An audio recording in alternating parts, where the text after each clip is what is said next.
Mga kapuso, shearline kung ang panagtagbo sa hanging amihan ug sa easterlies ang nakaapekto karon sa dakong bahin sa Kabisayan, ilabi na sa Eastern Visayas. Kini ang hinungdan sa nasinating madagumong kalangitan karon sa Metro Cebu. Hinuon sa kinatibukan, maayo ra ang dagan sa panahon nga masinati hangtod na sa weekend. Apan taas gihapon ang tsansa sa mga pag-uwan.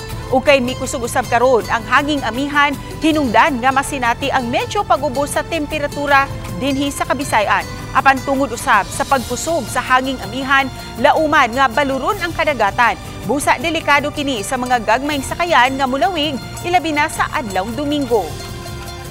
Atong advice sa mga kaigsuonan, especially sa kasaulugan sa sinulog sa kabataan this Sunday, kuanta kana magdala ta og payong panangga sa ulan o kung nay passing nga mga rains panangga sa init ug ulan gini siya ma'am kay although ato nakita nga labaw gyud nga fair weather ang ato ang condition, di gyud masiguro nga dunay passing rains tungod sa existing nato nga shear line sa may Eastern Visayas o nya surge po sa tong amihan.